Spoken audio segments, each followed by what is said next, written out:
Ada Shalom.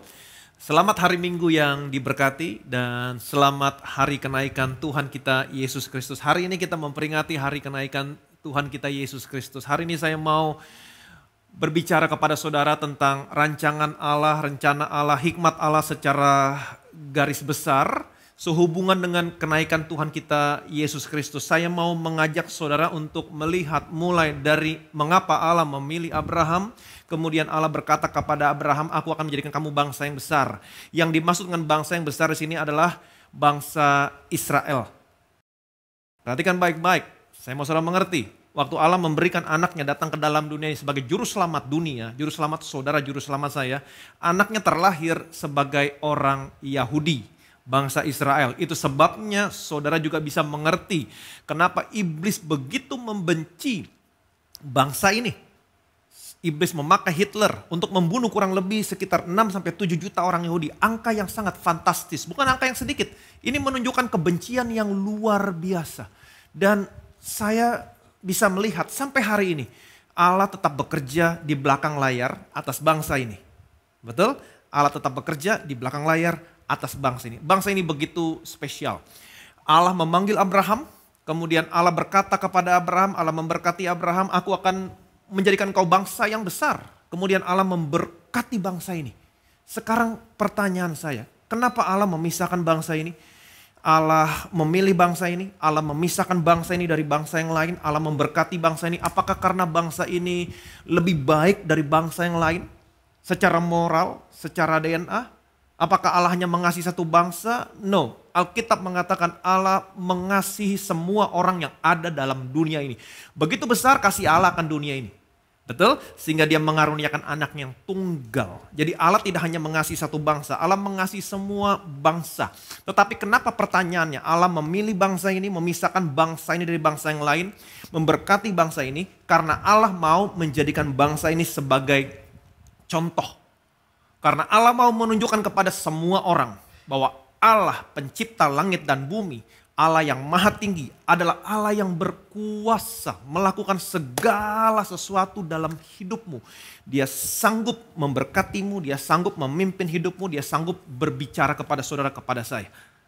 Amin. Tuhan menciptakan langit dan bumi sebagai tempat manusia untuk berdiam. Kemudian Tuhan memperlengkapi langit bumi dengan segala sesuatu yang baik di dalamnya untuk dinikmati oleh manusia. Kalau saudara perhatikan baik-baik pada hari penciptaan, hari pertama, hari kedua, hari ketiga, hari keempat. Ketika Tuhan menciptakan segala sesuatu, Alkitab mengatakan Tuhan melihat semuanya baik. Tapi waktu Tuhan menciptakan manusia, Alkitab berkata Tuhan melihat sungguh amat baik. Kenapa? Karena waktu Allah menciptakan manusia, menciptakan saudara, menciptakan saya. Dia menciptakan manusia segambar serupa Allah. Allah menempatkan manusia di Taman Eden. Tetapi apa yang terjadi? Manusia makan dari buah pohon yang salah. Manusia jatuh dalam dosa. Kemudian manusia menjadi lemah, sakit. Sehingga pada akhirnya kematian datang. Itu sebabnya Allah begitu benci sama dosa. Kenapa? Karena dosa merusak segala sesuatunya. Dosa merusak rencana Allah. Dosa merusak rancangan Allah. Dosa merusak apa yang ada dalam hatinya Allah. Dalam hatinya Allah. Allah mau manusia menikmati segala sesuatu yang Tuhan jadikan buat manusia. Tuhan menjadikan segala sesuatu untuk manusia. Tapi manusia merusak segala sesuatunya. Dunia menjadi dunia yang korup. Dunia menjadi dunia yang sudah jatuh. Manusia saling membunuh, manusia saling membinasakan. Tetapi Allah memanggil seorang manusia yang bernama Abraham. Allah memberkati Abraham, menjadikan Abraham, melalui Abraham. Allah menjadikan Abraham menjadi bangsa yang besar. Kemudian Allah memberkati bangsa ini. Apa tujuannya? Apa tujuannya? Kalau saudara melihat letak tanah Israel di dalam peta, saudara bisa melihat sesungguhnya Israel menjadi jembatan, merupakan jembatan atau penghubung antara tiga benua. Saudara bisa lihat di utara ada benua Eropa, di timur ada benua Asia, di selatan ada benua Afrika. Sehingga kalau orang-orang dari ketiga benua ini mau berdagang, mereka harus melalui tanah Israel. Dan ketika mereka melalui tanah Israel dan ketika mereka melihat betapa Israel diberkati, mereka akan bertanya, siapa yang memberkati bangsa ini? Jadi tujuan Tuhan memberkati bangsa Israel, perhatikan baik-baik, memilih bangsa ini, memisahkan bangsa ini dari yang lain, memberkati bangsa ini, supaya ketika bangsa lain melihat Allah Israel memberkati mereka, pada akhirnya bangsa-bangsa lain juga mau mengenal Allahnya bangsa Israel. Bangsa Israel menjadi kesaksian yang baik. Tetapi kalau bangsa Israel tidak bisa menjadi kesaksian yang baik, bangsa Israel akan menjadi kesaksian yang buruk buat bangsa-bangsa yang lain, buat Tuhan. Saudara masih ingat ketika bangsa ini dibuang ke Babel selama 70 tahun? Saudara masih ingat ketika bangsa ini dibuang dan ketika bangsa-bangsa yang lain melihat dan mereka saling berkata satu dengan yang lain, apa yang terjadi sama bangsa ini? Kenapa bangsa ini dibuang? Bukankah bangsa ini adalah umat kepunyaan Allah? Kenapa bangsa ini dibuang? Dan mereka saling berkata, karena mereka telah memberontak kepada Allah mereka. Mereka telah beribadah kepada Allah lain. Itu sebabnya Allahnya marah dan Allah membuang mereka. Dan ketika bangsa-bangsa lain tahu tentang hal ini, bangsa-bangsa lain jadi tidak mau mengenal Allah. Takut. Jadi kalau bangsa Israel tidak menjadi kesaksian yang baik, bangsa Israel akan menjadi kesaksian yang buruk. Tuhan mau bangsa ini hidup di bawah kasih karunia Tuhan. Tuhan berkata, jika engkau berpegang teguh kepada perjanjianku. Amin. Jika engkau berpegang teguh kepada perjanjianku. Pertanyaan saya, perjanjian yang mana? Satu-satunya perjanjian yang mereka miliki dengan Allah adalah perjanjian antara Allah dengan nenek moyang mereka, Abraham, Ishak, dan Yakub. Perjanjian kasih karunia. Tuhan mau mereka hidup di bawah kasih karunia. Tuhan mau mereka hidup di bawah kasih karunia. Tapi apa yang terjadi? Bangsa ini bermegah. Bangsa ini sombong. Bangsa ini mengandalkan kekuatannya. Bangsa ini selalu merasa benar. Dan mereka berkata kepada Allah, mereka berkata begini, segala yang difirmankan kami sanggup melakukan. Padahal mereka belum mendengar firman-Nya seperti apa. Tapi mereka sudah berkata, segala yang difirmankan kami sanggup melakukan. Mereka mengandalkan kekuatan mereka sendiri. Mereka merasa diri benar. Allah mau mereka hidup di bawah kasih karunia. Tetapi mereka minta hukum Taurat. Allah kasih hukum Taurat kepada mereka. Dan selama 1500 tahun mereka hidup di bawah hukum Taurat dan mereka selalu gagal. Alkitab mengatakan tidak ada seorang pun yang dibenarkan karena melakukan hukum Taurat. Bahkan yang terbaik dari mereka. Siapa? Musa. Musa gagal. Siapa lagi? Daud. Daud gagal. Mereka hidup di bawah hukum Taurat. Tuhan memberikan imam kepada mereka. Namanya Harun. Imam yang pertama adalah Harun. Betul? Kemudian ketika mereka masuk ke tanah perjanjian, mereka minta raja. Mereka minta dipimpin oleh raja. Sama seperti bangsa-bangsa yang lain. Dipimpin oleh raja. Padahal Allah adalah raja mereka. Kemudian setelah mereka minta raja, Tuhan mengirimkan nabi-nabi. Terus menerus Tuhan mengirimkan nabi untuk memperingati mereka. Tetapi nabi mereka tolak, nabi mereka bunuh. Ketiga-tiganya Allah memberikan imam, memberikan nabi, memberikan raja. Ketiga-tiganya gagal. Tetapi pada akhirnya karena Allah begitu mengasihi bangsa ini, Allah memberikan anaknya. Anaknya datang ke dalam dunia ini. Anaknya memiliki ketiga-tiganya. Imam, nabi, raja. Yesus pernah berkata, sesungguhnya yang ada di sini lebih daripada bait Allah. Ingat, bait Allah adalah tempat di mana imam besar melayani. Dengan kata lain, Yesus mau berkata, yang ada di sini sesungguhnya lebih besar daripada imam besar manapun. Kemudian Tuhan pernah juga berkata, yang ada di sini lebih daripada Yunus. Amin. Yunus adalah nabi. Yesus lebih besar daripada nabi. Amin. Kemudian Yesus juga pernah berkata, yang ada di sini sesungguhnya lebih besar daripada Salomo. Yesus lebih besar dari raja manapun yang pernah ada di dunia ini. Allah begitu mengasihi bangsa ini. Allah memberikan yang terbaik anaknya. Tetapi apa yang terjadi? Mereka menolak anaknya. Mereka menangkap anaknya. Mereka menyalibkan anaknya. Anaknya datang ke dalam dunia ini bukan untuk menghakimi dunia ini. Tapi anaknya datang ke dalam dunia ini untuk menyelamatkan dunia ini. Yesus berjalan keliling berbuat baik. Menyembuhkan orang-orang yang sakit. Dia tahirkan orang kusta. Dia buka mata orang buta. Dia bangkitkan orang lumpuh. Dia hapus air mata seorang janda. Dengan cara membangkitkan anaknya. Tetapi apa yang terjadi? Mereka menolak anaknya. Mereka menangkap anaknya.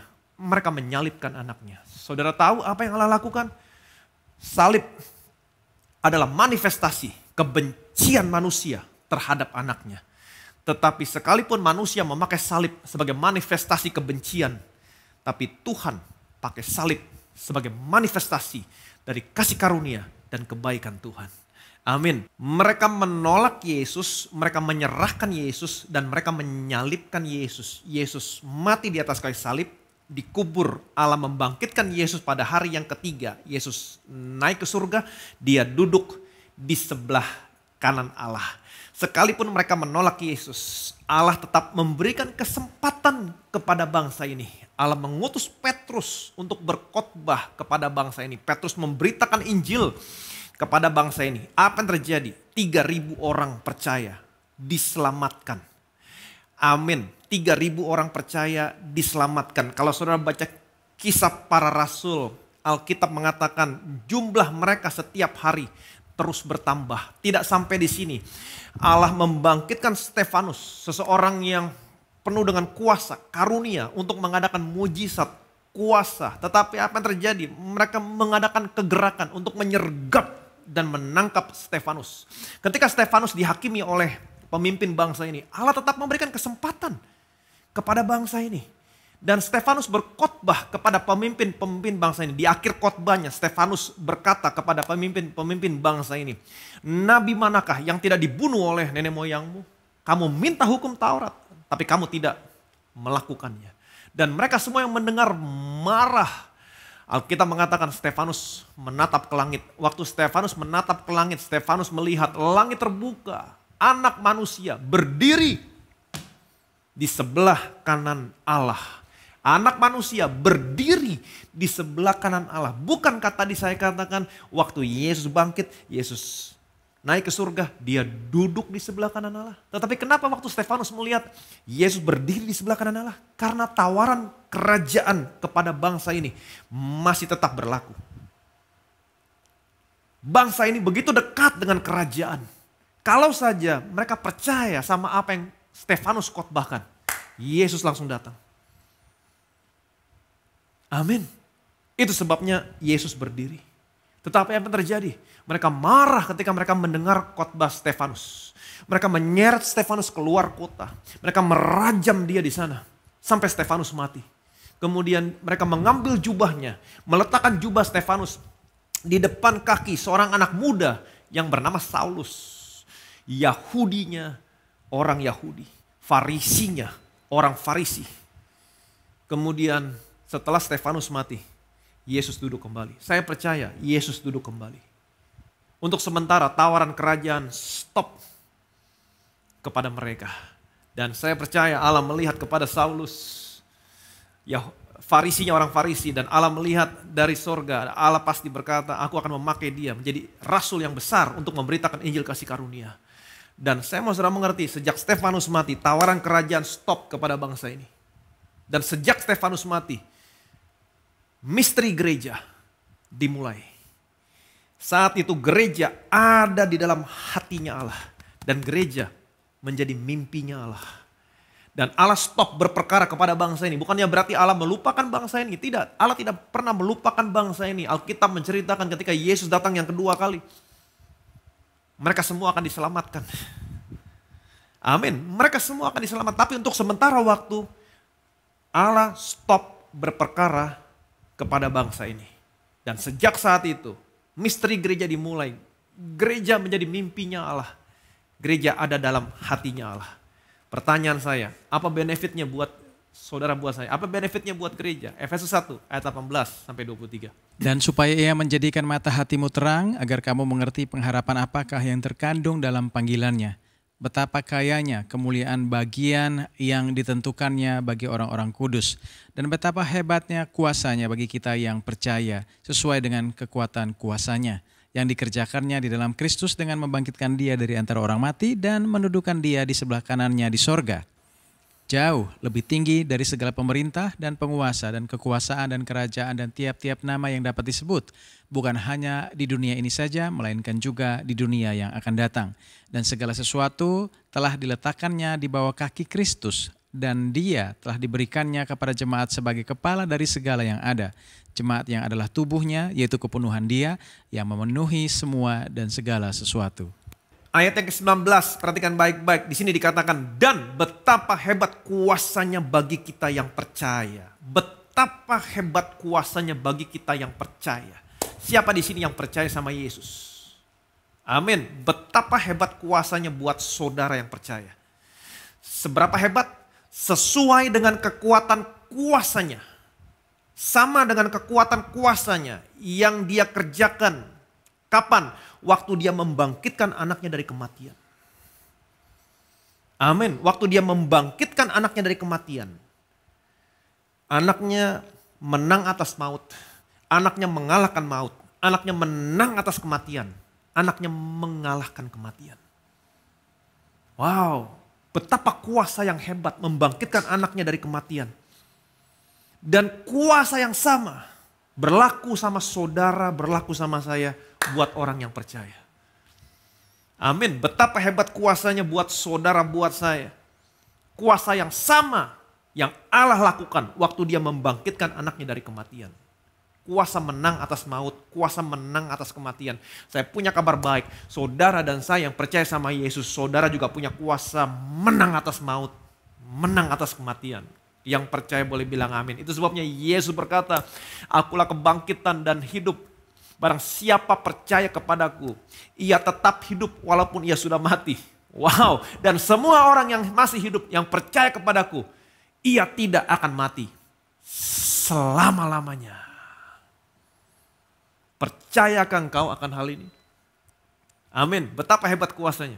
Buat saudara, buat saya yang percaya kepada Yesus. Sesuai dengan kekuatan kuasanya. Pada waktu Allah membangkitkan anaknya dari antara orang mati. Ayat yang ke-20 selanjutnya mengatakan. Dan yang mendudukkan anaknya. Betapa hebat kuasanya bagi kita yang percaya sesuai dengan kekuatan kuasanya. Yang dikerjakan di dalam Dia. Dengan membangkitkan anaknya di antara orang mati. Yang pertama. Dan yang mendudukkan anaknya di sebelah kanan. Di sorga. Betapa hebat kuasanya bagi kita yang percaya sesuai dengan kekuatan kuasanya yang dikerjakan melalui anaknya. Yang mendudukkan anaknya di sebelah kanannya. Wow. Saudara tahu kuasa yang bagaimana yang Allah kerjakan ketika Allah mendudukkan anaknya di sebelah kanannya. Ini hebat kuasanya. Kuasa yang bagaimana? Dan kuasa ini adalah kuasa yang sama yang saudara miliki ketika saudara percaya sama anaknya. Ayat 21, 22 berkata begini. Jauh lebih tinggi Allah mendudukkan anaknya di sebelah kanannya.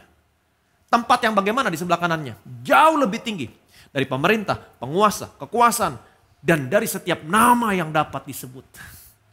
Anaknya jauh lebih tinggi dari pemerintah, penguasa, kekuasaan, dan dari setiap nama yang dapat disebut. Nama Yesus jauh lebih tinggi. Amin. Kalau hari ini dokter memberitahukan sama saudara satu nama penyakit secara medis, saya mau kasih tahu, nama Yesus jauh lebih tinggi dari nama penyakit saudara. Artinya apa? Semua penyakit tunduk dalam nama Yesus. Dan kalau saudara lihat ayat yang ke-21, terjemahannya menurut versi New Living Translation, God has put all things under the authority of Christ and has made him head over all things for, perhatikan baik-baik, for the benefit of the church. Tuhan menempatkan anaknya jauh lebih tinggi dari segala sesuatu. Pemerintah, penguasa, kekuasaan. Dari setiap nama yang dapat disebut.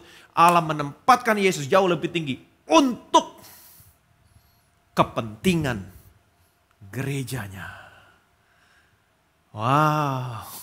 Allah menempatkan Yesus di sebelah kanan. Hari ini kita merayakan hari kenaikan Tuhan Yesus ke surga. Yesus naik ke surga. Dan Allah mendudukkan Yesus di sebelah kanannya. Untuk apa? Untuk kepentingan gereja. For the benefit of the church. Untuk benefit saudara, benefit saya. Waktu Allah menempatkan Yesus di sebelah kanannya. Alkitab mengatakan di sebelah kanan merupakan tempat yang bagaimana? Tempat yang jauh lebih tinggi dari pemerintah, penguasa, kekuasaan. Dari setiap nama yang dapat disebut. Saudara boleh sebut nama apapun. Saya mau kasih tahu, ini kuasa yang besar. Nama Yesus jauh lebih tinggi dari nama yang dapat disebut. Allah lakukan ini untuk kepentingan gereja. Betapa hebat kuasanya. Buat saudara, buat saya yang memakai nama Yesus. Nama Yesus jauh lebih tinggi. Tuhan menempatkan Yesus jauh lebih tinggi. Namanya jauh lebih tinggi. Tuhan lakukan ini untuk kepentingan gereja. Buat saudara, buat saya. Betapa hebat kuasa memakai nama Yesus. Jadi hari ini kita memperingati hari kenaikan Tuhan kita Yesus Kristus. Amin. Dia naik ke surga. Waktu dia naik ke surga, Allahnya berkata, duduklah di sebelah kananku. Amin. Sampai kubuat musuh-musuhmu menjadi tumpuan kakimu. Dan segala sesuatu diletakkan di bawah kaki Yesus. Semuanya sudah dikalahkan. Dan Alkitab juga mengatakan kabar baik. Allah juga menempatkan saudara, mendudukan saudara bersama-sama dengan Yesus di sebelah kanannya. Saudara dan saya di tempat yang sama di mana Yesus berada. Amin. Di sebelah kanan. Tempat apakah sebelah kanan? Yang jauh lebih tinggi dari pemerintah, penguasa. Amin. Kekuasaan. Setiap nama yang dapat disebut. Dan Alkitab mengatakan semuanya ini dilakukan untuk kepentingan gereja. For the benefit of the church. Betapa hebat kuasanya bagi kita yang percaya. Hari ini kita merayakan hari kenaikan Tuhan Yesus Kristus. Betapa hebat kuasanya bagi kita yang percaya sesuai dengan kekuatan kuasanya yang dikerjakan di dalam anaknya. Dengan mendudukkan anaknya di sebelah kanan. Amin. Betapa hebat kuasanya bagi saudara yang percaya. Allah mendudukan anaknya jauh lebih tinggi dari pemerintah, penguasa, kekuasaan, dari setiap nama yang dapat disebut. Dan kuasa yang sama ada sama saudara, ada sama saya. Sama hebatnya. Hari ini saudara dan saya jauh lebih tinggi dari pemerintah, penguasa, kekuasaan, dari setiap nama yang dapat disebut. Allah lakukan ini, menempatkan anaknya jauh lebih tinggi dari setiap nama yang dapat disebut, supaya demi kepentingan gerejanya. Kepentingan saudara, kepentingan saya. Betapa hebat kuasanya. Hari ini saya selalu mengingatkan, gunakan nama Yesus. Amin. Gunakan nama Yesus. Kenapa? Betapa hebat kuasanya. Allah melakukan ini untuk kepentingan gereja. Kalau saudara berdoa, jangan hanya berteriak kepada Tuhan, Tuhan tolong sembuhkan. No. Dalam nama Yesus. Gunakan nama Yesus. Betapa hebat kuasanya. Buat kamu yang percaya. Dalam nama Yesus. Jantung yang tersumbat dibebaskan, dilepaskan. Dalam nama Yesus, sel kanker, sel tumor dalam tubuhmu dihancurkan dalam nama Yesus. Dan Tuhan sudah memberikan contoh bagaimana caranya berkata kepada gunung. Tuhan Yesus sudah memberikan contoh mengutuk pohon ara. Mungkin saudara berkata, Pak, saya sudah berdoa pakai nama Yesus tapi belum lihat hasilnya. No. Ingat bagaimana Yesus mengutuk pohon ara. Yesus mengutuk pohon ara dan kelihatannya tidak terjadi apa-apa. Tapi keesokan harinya ketika Yesus kembali dan mereka melihat, Alkitab secara spesifik memperkatakan bahwa pohon aranya mati sampai ke akar-akarnya. Artinya waktu Yesus mengutuk pohon ara, memang tampak luarnya belum kelihatan. Tapi sesungguhnya waktu Yesus mengutuk pohon aranya, sesungguhnya kematian sudah dimulai dari akarnya. Amin. Ingat baik-baik, hari ini kita memperingati kematian Tuhan Yesus Kristus. Dan apa yang Allah lakukan untuk kepentingan gereja, menempatkan anaknya di sebelah kanan, jauh lebih tinggi dari setiap nama yang dapat disebut. Allah lakukan ini untuk kepentingan gereja. Betapa hebat kuasanya buat saudara, buat saya yang percaya. Gunakan nama Yesus karena nama Yesus jauh lebih tinggi dari segala-galanya. Nama Yesus jauh lebih tinggi dari setiap nama yang dapat disebut. Dan semua tunduk dalam nama Yesus. Amin. Betapa hebat kuasanya buat saudara yang percaya. Katakan bersama saya, betapa hebatnya kuasanya buat saya yang percaya. Amin. Nama Yesus jauh lebih tinggi dari setiap nama yang dapat disebut. Betapa saudara dan saya diberkati menjadi gerejanya Tuhan. Betapa hebat kuasanya bagi kita yang percaya. Yang percaya boleh bilang amin. Amin. Saya punya satu kesaksian, ada 2 kesaksian. Dan ini kesaksiannya luar biasa sekali. Betapa hebat kuasa nama Yesus. Kesaksian yang pertama datangnya dari Monica. Ini kedua-duanya mereka bersaksi disembuhkan dari COVID. Shalom. Hari ini saya mau menceritakan kasih karunia Tuhan Yesus yang telah memberikan kepada saya dan keluarga saya melalui pemberitaan Injil kasih karunia yang diberitakan melalui Bethesda Church. Pada tanggal 2 Maret 2021 dari hasil PCR saya dinyatakan positif COVID-19. Perasaan saya ketika dinyatakan positif COVID-19 saya sangat sedih sekali dan menyalahkan diri saya sendiri kenapa saya bisa kena COVID-19. Tetapi saya selalu mengingat khotbah Pastor Ivan bahwa yang sifatnya kelihatan hanya sementara dan yang tidak kelihatan sifatnya kekal. Amin. Saya perkatakan itu terus dalam hati saya. Virus COVID-19 yang ada di saya hanya sementara. Tetapi kesembuhan saya sifatnya kekal. Karena Tuhan Yesus sudah mati buat saya dan menyembuhkan saya. Saya perkatakan firman Tuhan setiap kali iblis mengintimidasi saya. Membuat saya ketakutan dan khawatir. Dan saya mengandalkan Tuhan dan berdoa kepada Tuhan Yesus.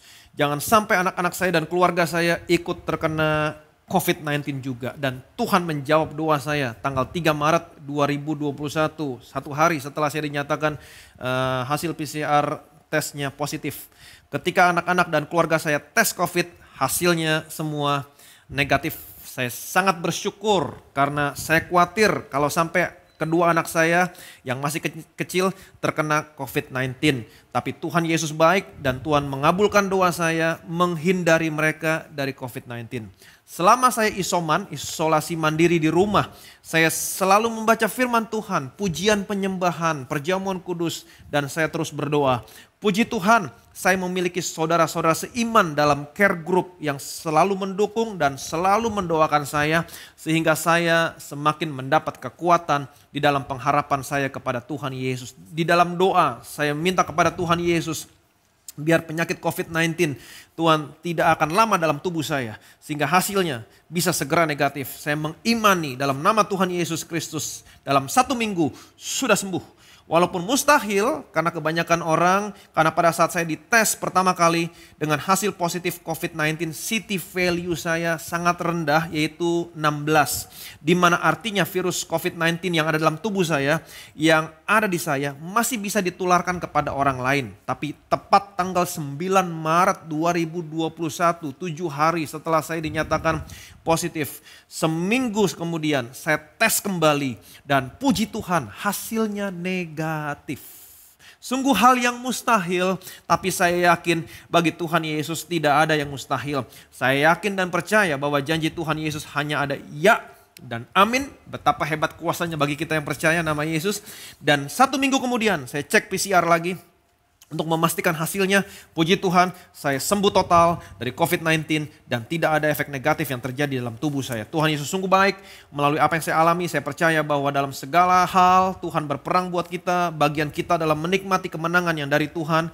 Jangan pernah takut pada musuh-musuh kita, karena semua musuh kita tadi kita sudah lihat, segala pemerintah, penguasa, kekuasaan, setiap nama yang dapat disebut sudah ada di bawah kaki kita, termasuk COVID-19. Kita serahkan semua musuh kita kepada Tuhan Yesus dan percaya janji Tuhan Yesus, ya dan amin. Kemenangan dan mujizat akan Tuhan akan terjadi dalam kehidupan kita. Segala kemuliaan, segala hormat, segala pujian hanya bagi nama Tuhan. Dan kesaksian kedua dari Ibu Agnes. Di sini Ibu Agnes juga kena COVID-19. Tapi puji Tuhan, Tuhan Yesus menyembuhkan Ibu Agnes. Shalom, puji Tuhan, saya mau membagikan kebaikan Tuhan Yesus dalam hidup saya. Saya mengucap syukur untuk kasih karunia Tuhan yang telah dilimpahkan kepada saya oleh bilur-bilur Tuhan Yesus. Saya telah sembuh dari virus COVID-19 selama 27 hari. Saya melihat pemeliharaan Tuhan atas hidup saya sampai saya dinyatakan negatif dan betul-betul bebas COVID-19. Berawal dari kontak dengan penderita pada hari Senin tanggal 18 Januari 2021 di mana saya tidak tahu kalau orang tersebut terinfeksi COVID-19. Dan saya mendapat kabar hari Rabunya tanggal 20 Januari 2021, 2 hari kemudian, bahwa orang tersebut terinfeksi COVID-19. Jadi saya dan keluarga menjalani tes PCR. Dan kondisi saya saat itu baik-baik saja, tidak merasakan gejala apapun. Tetapi pada saat hasil tes PCR keluar tanggal 21 jam 10 pagi, saya dinyatakan positif terinfeksi COVID-19. Saya merasa dunia di depan saya runtuh. Karena yang saya hadapi, saya mengerti karena yang saya hadapi, saya mengerti ibu ini merasakan demikian karena ibu ini berkata yang saya hadapi di depan saya adalah kematian. Badan saya mulai menjadi panas dingin dan saat itu saya makan obat penurun panas. Malam hari saya mengikuti care group di Jakarta Selatan dan saya bersyukur saya memiliki sahabat-sahabat dalam Tuhan yang bertumbuh bersama-sama dalam care group. Ibu Lena sebagai leader yang memberikan saya kekuatan dan mengingatkan saya selalu pada kebaikan Tuhan. Dan mereka mengatakan bahwa wajah saya segar, tidak seperti penderita COVID-19. Puji Tuhan, Tuhan baik, kekuatan Tuhan nyatakan dalam hidup saya. Setelah care group saya tidur nyenyak dan semakin tenang. Itu sebabnya betapa pentingnya saya menghimbau, saya menyarankan kepada seluruh jemaat Bethesda untuk tergabung dalam care group. Karena care group di tempat ini, saudara akan menemukan kingdom friends. Teman-teman dalam kerajaan yang akan mendukung saudara, menguatkan saudara ketika saudara menghadapi masalah. Dan tanggal 22 Januari 2021, saya ke dokter di Rumah Sakit Husada. Saya diberikan obat antivirus, antibiotik, vitamin A, B, C, D, E, obat penunjang seperti obat berdahak, mah, pengencer darah. Puji Tuhan, hasil periksa torak bagus. Hasil periksa darah juga bagus. Melalui leader care group saya didoakan agar segera sehat, cepat pulih. Saya terus percaya dan mengimani kasih karunia Tuhan untuk saya yang sudah mati di atas kayu salib satu kali untuk selamanya. Menebus dosa saya, semua penyakit dan oleh bilur-bilur Yesus saya sudah sembuh. Saya terus mendengar khotbah Injil kasih karunia Tuhan sambil terus memegang janji Tuhan atas hidup saya. Saya perkatakan bahwa COVID-19 tidak berhak atas tubuh saya dalam nama Tuhan Yesus Kristus. Iman saya bangkit dan saya terus berkatakan firman, berdoa walaupun saya seperti di dalam box karena menjalani isolasi. Puji Tuhan, saya tetap melihat kebaikan Tuhan pada saya begitu melimpah. Selama isolasi saya mendapatkan perhatian dari sahabat-sahabat saya. Saya tetap mengikuti care group dan selalu menemukan semangat baru. Betapa pentingnya care group sekali lagi.